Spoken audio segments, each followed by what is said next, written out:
సోను తన దగ్గరున్న డబ్బును లెక్క పెడుతూ ఉంటుంది.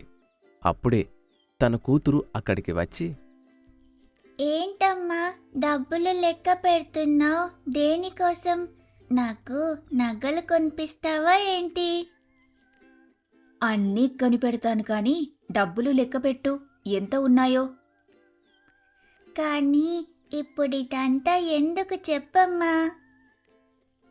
ఎందుకేంటమ్మా, వినాయక చవితి వస్తుంది కదా, మనం ఒక మంచి వినాయక విగ్రహాన్ని తీసుకొద్దామని డబ్బు దాచిపెట్టాను.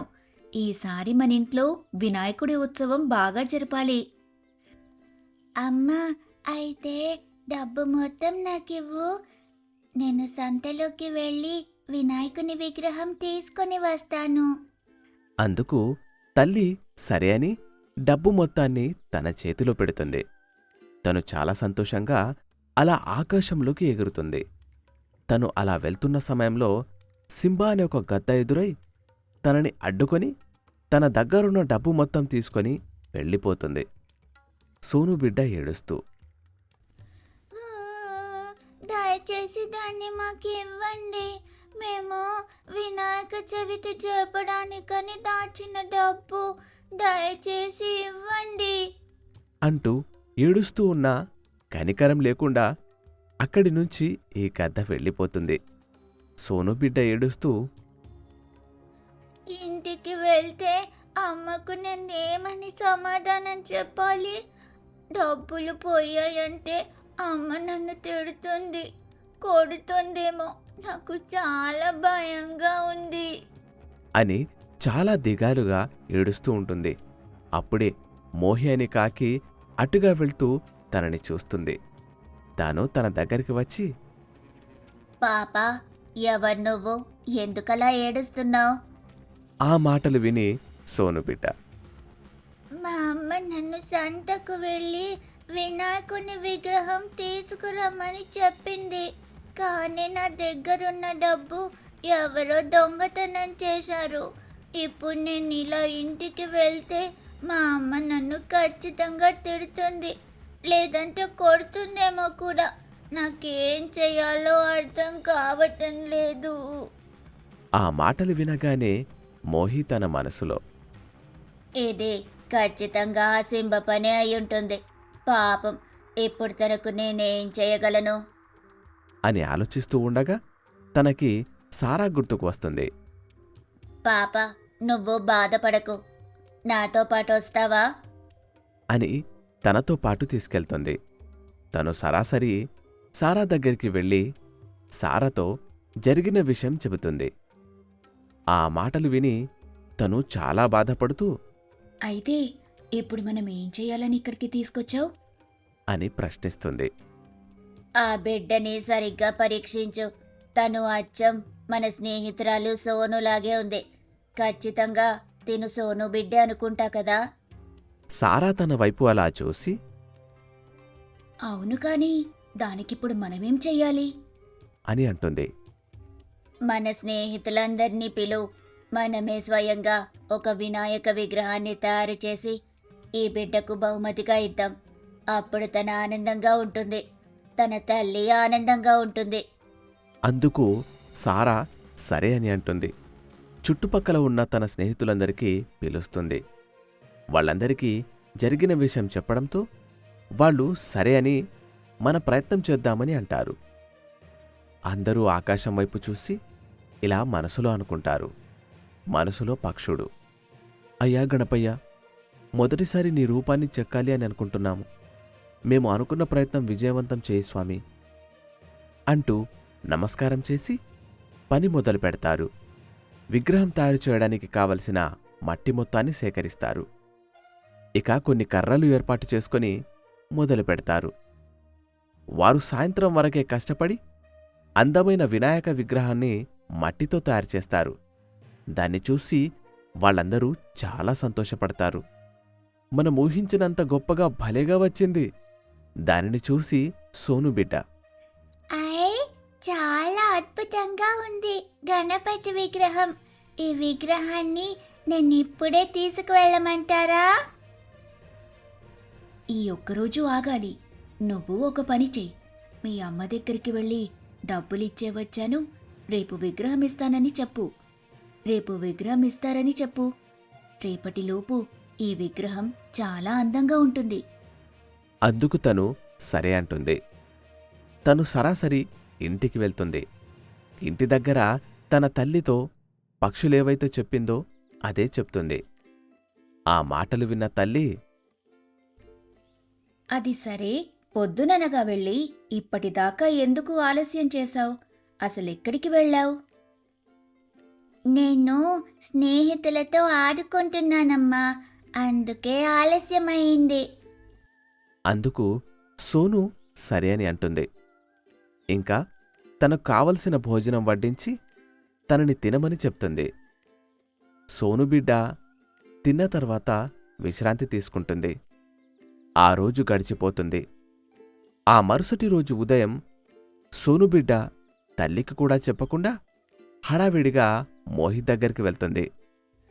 ఏంటి ఇంత పొద్దున్నే వచ్చేసావు? విగ్రహం తీసుకెళ్ళడానికా? సోను బిడ్డ నేను తీసుకెళ్తాను అని అంటుంది. అది చాలా బరువుగా ఉంటుందమ్మా, మేమందరం తీసుకొచ్చి మీ ఇంటి దగ్గర పెడతానులే, సరేనా? అందుకు తను సరే అని అంటుంది. ఇక తన స్నేహితులతో కలిసి మోహి ఆ విగ్రహాన్ని సోను ఇంటికి చేరుస్తుంది. అక్కడ సోను తన స్నేహితులందర్నీ చూసి చాలా ఆశ్చర్యపోతుంది. మోహి, సారా, జాను, మీ అందర్నీ చూసి ఎన్ని రోజులవుతుందో. మీరెక్కడుంటున్నారు? అసలిదంతా ఏంటి? అబద్ధం చెప్పడం ఎందుకు కాని నిజమే చెబుతున్నాము విను. అంటూ జరిగిన విషయం చెప్పడంతో ఆమె చాలా ఆశ్చర్యపోయి, అయ్యో, ఇంత జరిగిందా?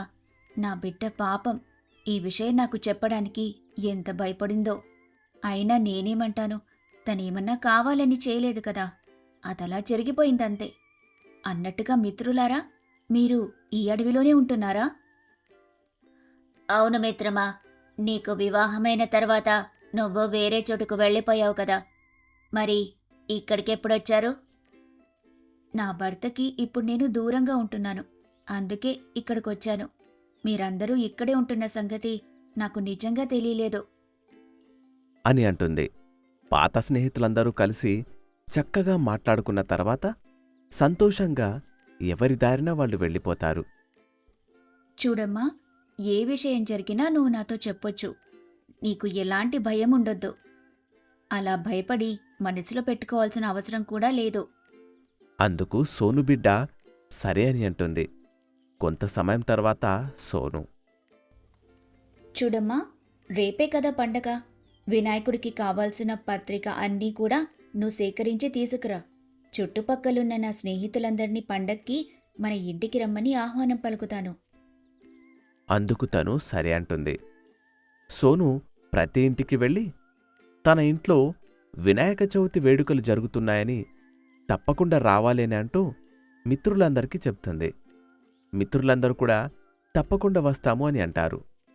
ఇదిలా ఉండగా సోను బిడ్డ అడవి మొత్తం తిరిగి కావలసిన పత్రికలన్నీ ఏర్పాటు చేసుకుని తిరిగి ఇంటికి వస్తుంది. కొంత సమయం తర్వాత సోను కూడా ఇంటికి రావడంతో సోను బిడ్డ, అమ్మా, అడవిలో దొరికి అన్ని పత్రికలను తీసుకొచ్చాను, అలాగే పండ్లు కూడా తీసుకొచ్చాను.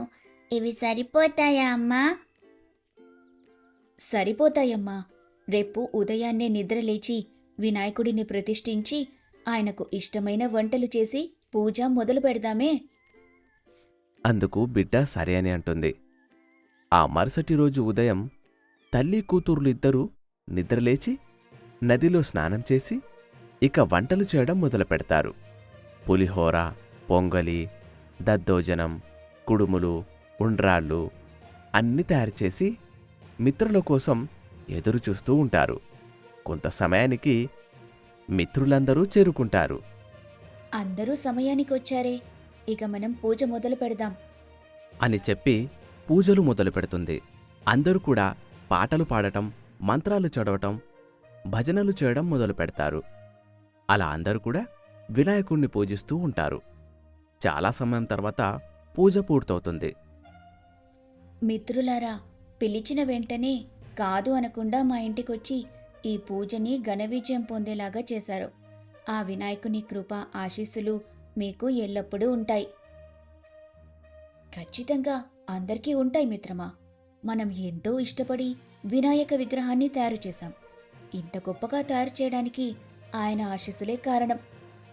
అని మరొకసారి ఈ వినాయకుడికి కృతజ్ఞతలు చెప్పుకొని ప్రసాదాన్ని తింటూ ఉంటారు. వాళ్ళు ఆ ప్రసాదాన్ని తింటూ నీ చేతి వంటలో అప్పటికి ఇప్పటికీ ఎలాంటి మార్పు లేదు మిత్రమా. చాలా అద్భుతంగా ఉంది నీ ప్రసాదం.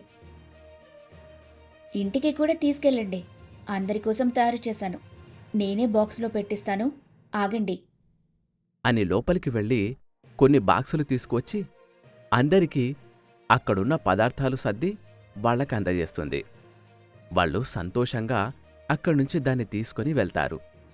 వాళ్ళందరూ వెళ్ళిన తర్వాత గణపయ్యతో సోను, గణపయ్య, ప్రతి ఏడాది కంటే ఈ ఏడాది మిత్రులందరినీ నీ పూజ కోసం మా ఇంటికి తీసుకొచ్చావు. నీకు పూజ ఘనంగా జరుపుకున్నావు. చాలా సంతోషంగా ఉంది గణపయ్య. అని మరొకసారి కృతజ్ఞతలు చెప్పుకుంటుంది. సోను బిడ్డ మనసులో, అమ్మ ఎప్పుడూ చెబుతుంటుంది ఏం జరిగినా మన మంచి కోసమే అని. ఆ డబ్బు పోవడం మంచి పనైంది. అమ్మ స్నేహితులందరూ మళ్ళీ కలిశారు. అలాగే మట్టి గణపయ్యని స్వయంగా తయారు చేసుకునే భాగ్యం కలిగింది. అంటూ చాలా సంతోషపడుతుంది. కొంత సమయం తర్వాత తల్లితో సోను బిడ్డ, అమ్మా, మనం నవరాత్రులు కూడా చేద్దామమ్మా. 9 రోజులు గణపయ్యను పూజిద్దామమ్మా.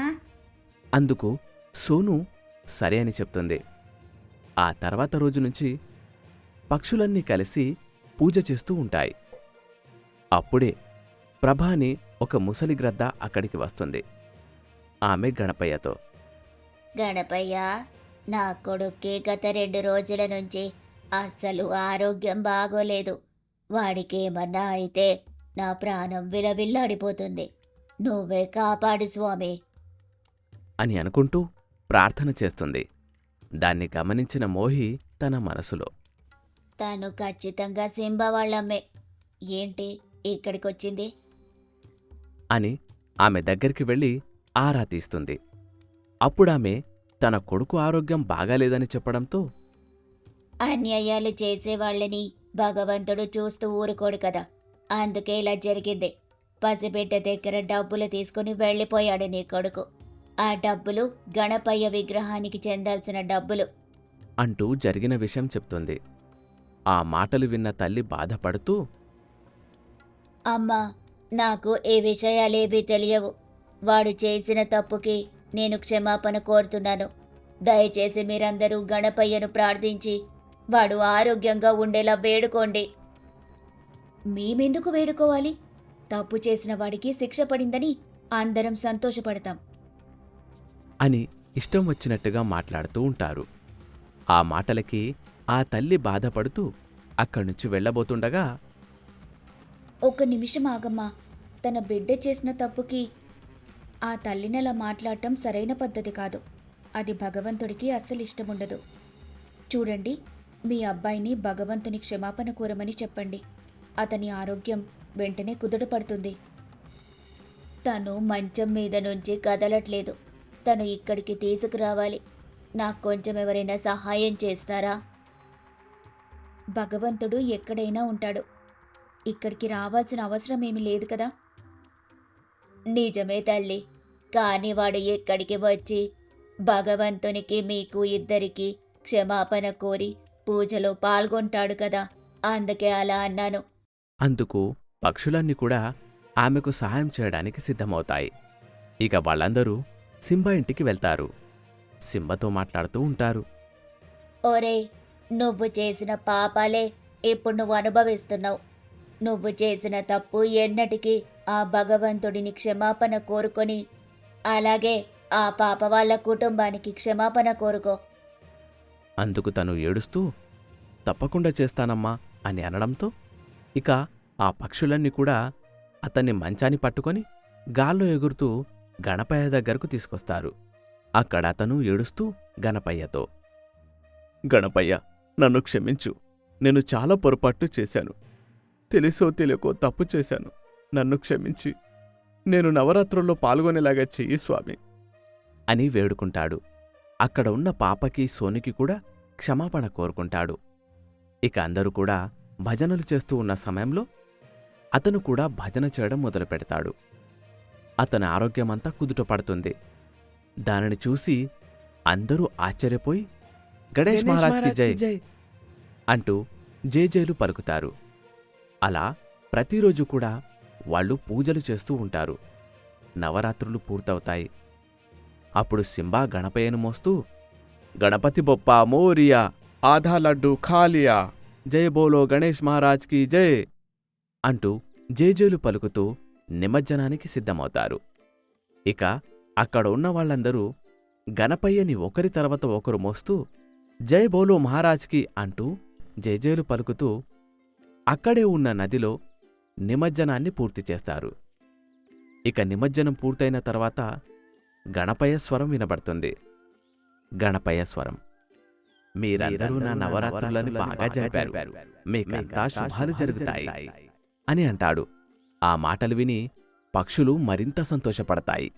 మరొకసారి జై బోలో గణేష్ మహారాజ్కి జై అంటూ పలికి సంతోషంగా అక్కడ్నుంచి వెళ్ళిపోతాయి. ఆ విధంగా పక్షులన్నీ కలిసి వినాయక చవితిని చాలా బాగా జరుపుకుంటాయి. మీరు కూడా గణపయ్య ఉత్సవం ఎలా జరుపుకున్నారో కింద కామెంట్లో తెలియజేయండి. ఇలాంటి వీడియోల కోసం మన ఛానల్ని సబ్స్క్రైబ్ చేయండి, లైక్ చేయండి, షేర్ చేయండి.